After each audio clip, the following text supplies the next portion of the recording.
Hey cozy gamers, and welcome back to my channel. Today I'm going to be doing a review on South of Midnight. So South of Midnight kind of just came out of nowhere in my opinion, and it might be my own fault because I haven't been super, in the up and up in the gaming world, so it might have been talked about and I just didn't know about it. But either way, I managed to finish this game very quickly, and it's not a very long game anyways, but I finished it really quickly because I really liked it. I had a good time playing this game.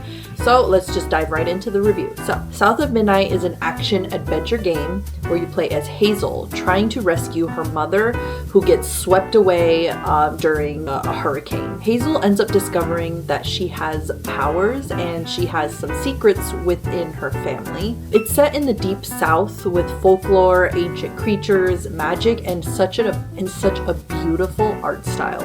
My first impression is that the unique and detailed visual art style is so captivating. It is so good and so different. I spoke in it a little bit in my actual first impression video where I was like, it's kind of giving Walking Dead, that type of cartoon, visual. However, it's a little bit more realistic and detailed than Walking Dead. But it's still so beautiful. Just walking through the swamp, it's just so beautiful, so beautiful. The storyline is so engaging. The characters are deep and have rich lore. The music is wonderful, and the storytelling is really great and well paced. The gameplay is really simple, linear, and just complex enough to keep you engaged, but not too overwhelming that it makes you, that it's overbearing. Some of the things that I really liked about the game is that if you die during a boss battle, you don't lose progress. So the boss battles have little sections basically, and if you were to die, you don't lose progress basically.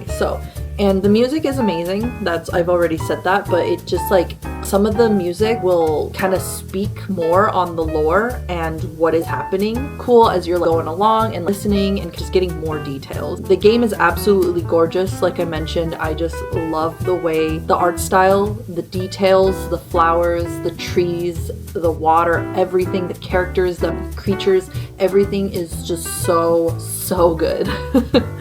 The combat is pretty easy, pretty linear. You know when you're going into a combat because the area is like a bubble, so you walk into it and you have the ability to heal. There's a little green orb that fully heals you, which helps. The monsters, they're not too difficult, but they do just attack you all at one time, so if you get caught, it can be overwhelming. And a lot of the boss battles are really fun and definitely different from each other, so it's not the same boss battle every single time. Would I consider South of Midnight a cozy game? I think I would. It is not too difficult. It's not some exploring, but it's very linear, so there's not really too much exploring, but still really good because of how beautiful it is. The story's great, music's great, everything. I think it could be considered a cozy game. And it is the right length. It has 12 or 13 chapters in the game. So I spent 18.6 hours on the game. It takes about 9 hours to do the main story,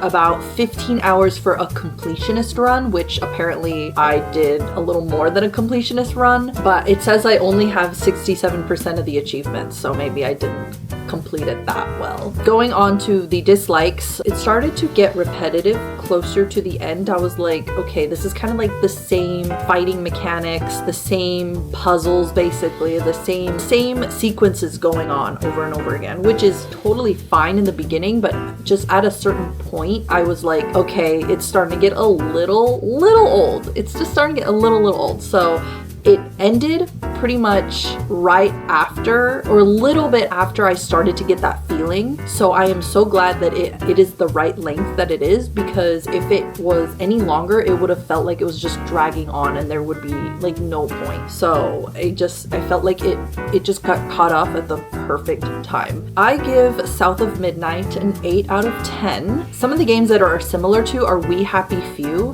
which actually is the same developers, and I had no idea. I really love We Happy Few. It is such a quirky, different game, but I can see how it is from the same developers, because some of the gameplay and some of the stuff are very similar. And Kenna Bridge of Spirits is also something very similar to South of Midnight. So South of Midnight is $39.99, but you can there's also a premium edition for $49.99, which just has some digital extras. But it is available on Xbox Game Pass, so if you have that option, definitely go ahead and play it.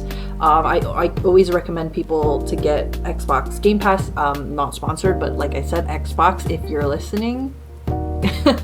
Alright, and I think that is about it. Let me know if you've ever played South of Midnight or if it's something that you would be interested in. And thank you so much for watching. Let me know what game I should review next, and I hope to see you in the next video. Stay cozy, gamers.